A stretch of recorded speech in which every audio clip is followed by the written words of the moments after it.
You're that. So I'm like. The man pulled his hand back. Spunky, he said. My name was Max, not Spunky, I ignored him. I think he came from the adoption van over in the park, the girl said. I'll take him back. She carried me outside and kept me secure in her arms as we crossed the street and headed back to the park. It was so funny to be riding so high. Now instead of my feet and wheels, I could see faces. Most of them looked straight ahead, maybe frowning, a little. Those belonged to people who walked quickly as if they didn't have time to waste. You strolled more slowly, glancing around. Some of those looked at me in CJ's arms and smiled. We passed by the man holding the dreadful, bright-colored rubbery things that had made such a loud noise earlier. I dug my hole under CJ's arm to stay away from them. When I finally pulled out my head, the breeze wafted a familiar scent to my nose. Dogs, puppies, most of their fur smelled like disinfectant and food and each other. The dogs from the shelter, I squirmed, and CJ's arm tucked my face in her neck. The shelter had not been a bad place, not really, not once. I'd shown everyone that they need to respect me, but it's not changed to be. Going back now that I found my girl, by this time I could hear the few puppies left in the bin barking away. Hi, I think this one's one of your dogs. It's Max, Gail said behind. Oh, thank goodness, I can't believe you found him. We've been looking all over the park. He jumped right into the elevator room, said. His leash got caught and he was scared. He was going to get strangled. She shuddered a little, and I nuzzed her skin, licked her ear. He's adorable, she stroked my back. This isn't what most people say about him, Gail said. I snuck a look over my shoulder at her, wagged my tail, letting her know that I was happy now. She could go back to taking care of all the other dogs. So anyways, he said, where do you want me to put him? I said, I don't want you to put him anywhere.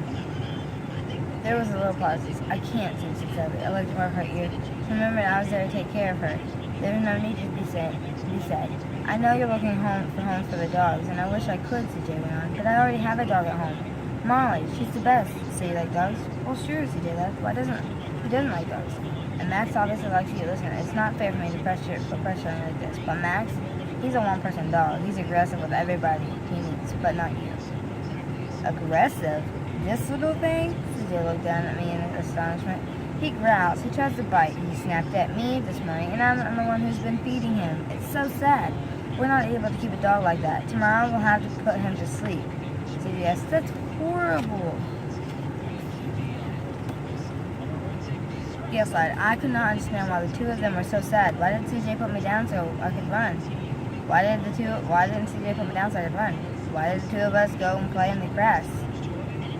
Why were she and Gail just standing there saying words that neither of them seemed to enjoy?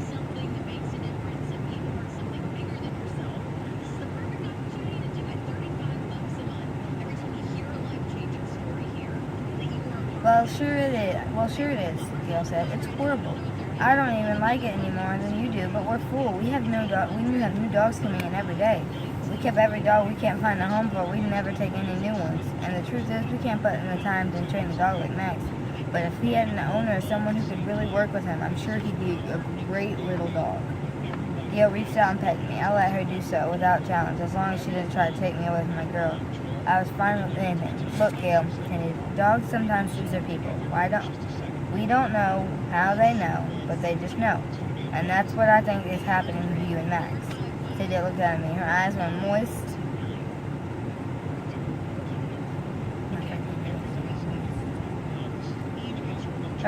moist.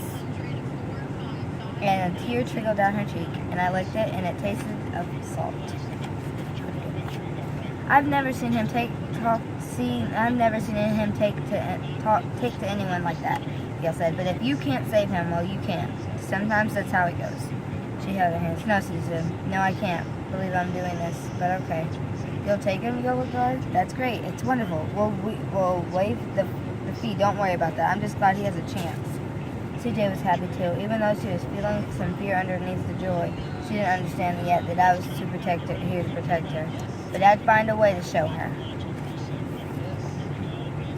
Gail and CJ talked some more, and then finally CJ left, holding me. I was beginning to get a little restless, sudden, ready to be down and running in the grass, but I was patient. We walked back to the tall building and returned to the small room with the lights.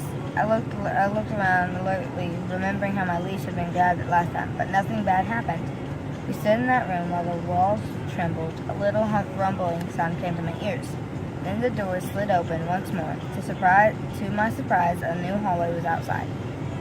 How strange, CJ held me and we walked past several doors. I could smell different things behind each one. Meat cooking, something sweet, smoke, another dog, a sharp smell like the disinfectant at the shelter. We stopped at one that smelled the other animal. I already noticed CJ's clothes. CJ shifted me onto one arm, so she could take the loud key from her pocket, turning it into the door and opening it. We went inside. CJ shut the door and sat me down. At last, I shook myself and bowed to stretch my legs and began to investigate this new place. So, basically,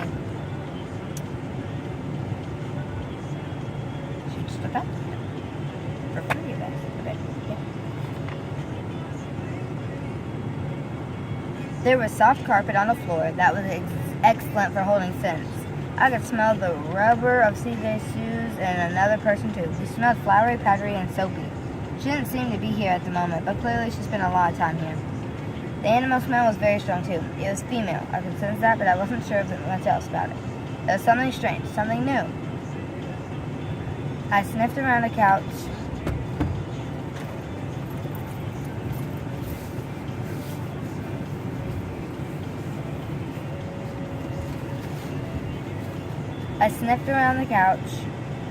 And a big soft chair, and then headed into another room with a lot of excellent food smells. There was a bowl on the floor with small, crunchy bits of food in it, and I stuck my nose in it happily. Sina snapped away from me. Max, no, she said. That's Sneaker's food. I stood looking up at her and barked to tell her to put the food back down. Everything okay? I'd gone through that morning. I was hungry. Well, okay, she said, but don't think you'd better get used to eating out of Sneaker's bowl. She opened a cupboard, took out another different bowl. This one was white, and poured some of the food into it. Then she set it down full for me. I was pleased that CJ had gotten my message, and I ate the food quickly. Then there was water in another bowl, and I drank some of that. Then I was ready for more exploring.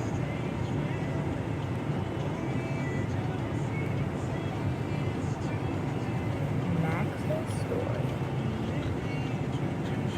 Cover.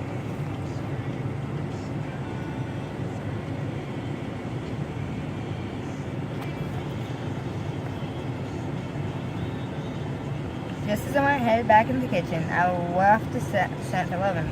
The creature that I had been smelling was here. I looked up and saw the new animal sitting in the center of the carpet, staring at me with narrow yellow eyes and a sleek gray face. She was about my size. I knew she was not a dog. The smell was wrong. The face was too. Pointy ears stood up on top of her head. When I came up closer, she got to fall on all 4 feet and put those ears back flat against her forehead. Her whiskers swept back against her cheek. Whatever she was, she needed to learn that I was Max. I stood as tall as I could and walked confidently toward her. She walked back down.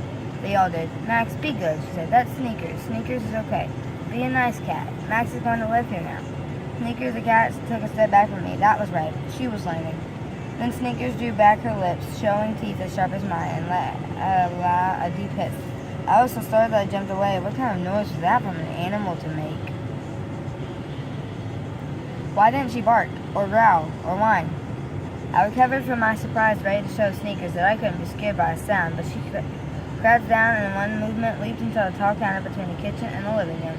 From high above, she looked down at me smugly, a state of her astonishment. Then I raced into the kitchen and put my front paws on the cabinets to bark as loud as I could. This was completely unfair. How was I supposed to show that cat who's in charge when she could get up so high out of my reach in an instant? I was so frustrated I ran into a small circle and CJ laughed and scooped me up.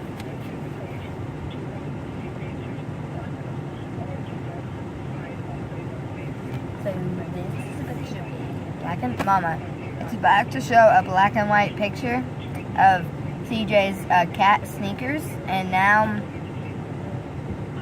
why did you do that? So the cat is Sneakers, and then Max. She took me to another room with a bed in it and plopped me down onto a soft blue quilt. I liked it. It smelled like her. She petted me and scratched my neck in that excellent way she had, and I sighed with contentment and curled up right next to her hand. Then the door in the apartment opened and shut. CJ, are you here? I was cut out. I felt CJ tense all over again. I jerked my head up and quickly. Was there something bothering my girl? Did I need to protect her?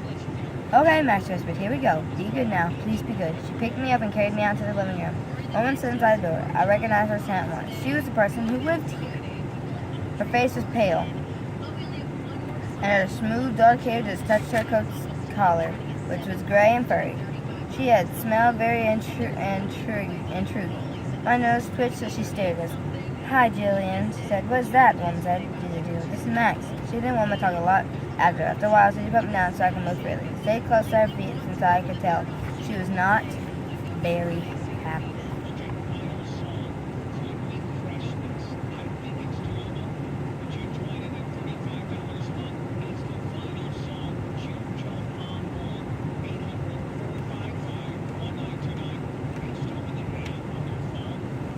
Look, your mother and I have been friends for a long time, and that's why you said you would stay here for the summer. But that didn't mean you could show up with an entire zoo, Jillian said.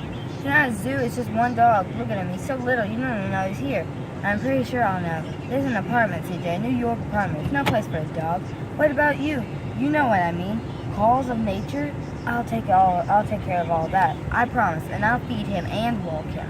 And what about Sneakers? What if it chases her or bites her? Sneakers is bigger than Max, and she already jumped on the counter when he growled at her. He growled at her? He didn't really mean it. He's just an act. It's just an act. I can tell. He's not really fierce. People at the shelter were going to put him to sleep tomorrow. What if it's Sneakers? Would you want somebody to help her? Jillian sighed. She flopped down on the couch and ran both hands through her hair, flubbing it up and then smoothing it back on her face. Well, it's not Sneakers. It's not a nice, clean, quiet cat. It's just a litter box. It's a dog. How could you bring a dog into my apartment without telling me? It was an emergency, CJ said. Her voice sounded sad. I sat down on her feet so I could be as close as possible to her. She bent to scoop me up, her in her hands. Please, Jillian, let me keep him. She brought her head down to close to mine. Listen, Max, she whispered. Be nice to her. It's your only chance. CJ went to sit on the sofa beside Jillian, holding me in her lap. Her hands were snug around me. He's so cute, Jillian, and even smaller than Sneakers. Please, just let him stay. Jillian sighed, then shook me. Then she poked her fingers toward her rather awkwardly. Felt a growl rising in my throat, but CJ squeezed me a little tighter and Jillian pulled her hand back before I needed to show her out to watch her step around me. I felt CJ relax. I sighed and flopped down in her lap too. Apparently Jillian was no threat to either of us, and I was tired and ready for a nap. It had been a very long day already. Oh, all right, Jillian, Jillian said. I guess I can put up with one dog for the summer. But I'm taking you at your word, CJ. I can't get complaints from my neighbors about barking or coming home to a mess. And that thing can't bother Sneakers. Do we have a deal? We do. We really do. I'll take care of everything. Don't worry. CJ's voice spiked with happiness. If anything happens to my carpet, I might change my mind, Jillian muttered. But okay, I guess for now. That's the end of chapter 4. And I'm not going to read chapter 5 because it's already getting too long. But thank you for watching.